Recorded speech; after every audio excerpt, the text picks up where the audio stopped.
Luiz Lemos, qual o objetivo de vender o jogo? Garantir 6 pontos ao Palmeiras? A diretoria quer ser o primo pobre de um clube que nunca lhe ajudou em nada? Ou é só para ficar de 4 para o sonhado comprador?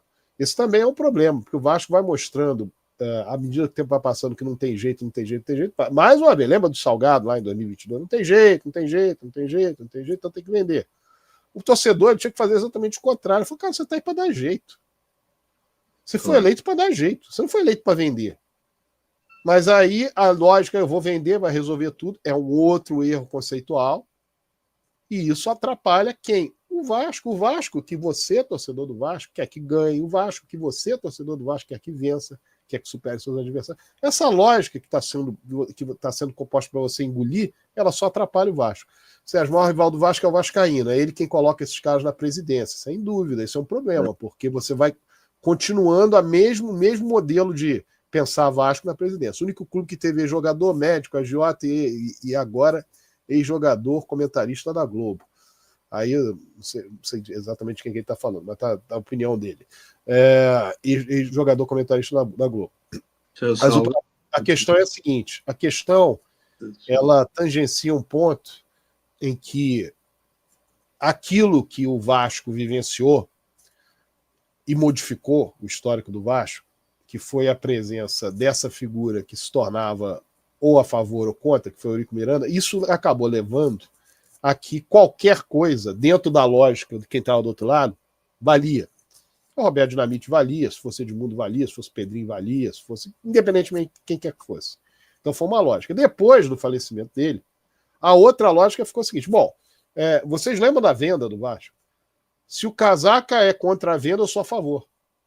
Por quê? Porque o Casaca lembra o Eurico. Se o Eurico é coisa, tem que ser. Então o cara vai transferindo. Mas isso aqui pode ser ruim para não interessa ser ruim para o Vasco, para mim, é segundo. Esse é o ponto.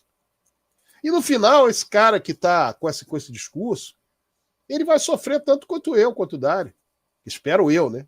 Que tem o mesmo sentimento de Vasco que eu tenho. E ele está indo por um caminho que é um caminho que só interessa aos adversários do Vasco. Então, esse parâmetro é um parâmetro que tem que ser analisado da seguinte maneira. Tem que neutralizar e enxergar. Isso aqui está certo, aquilo ali está errado. Por que eu sistematicamente digo? Não acreditem em mim, vão pesquisar. Porque eu sei do que eu estou falando. Esses caras que estão falando aí sobre Vasco, que falam sobre gestão, que falam de... pede para falar sobre os assuntos que eu digo e desmentir. Vão com certeza, não, porque aí aos 20 anos, aos 25 anos, que o fulaninho fala, não tem jeito. Não tem jeito. A estrutura do Vasco, a forma como o Vasco lida, a forma como o Vasco se mostra, que é a antítese da forma como se mostrava com o Eurico Miranda, é exatamente o problema que o Vasco tem conceitual. E o problema maior de ter essa questão conceitual é que você não consegue fazer com que o clube ande, com que o clube cresça, com que o clube acredite, com que os atletas acreditem, e isso é um ciclo vicioso que vai fazendo com que a torcida do Vasco fique cada vez mais descrente e cada vez mais próxima da ideia de que então entrega, então acaba, então falha, então deixa para lá. Esse é o problema.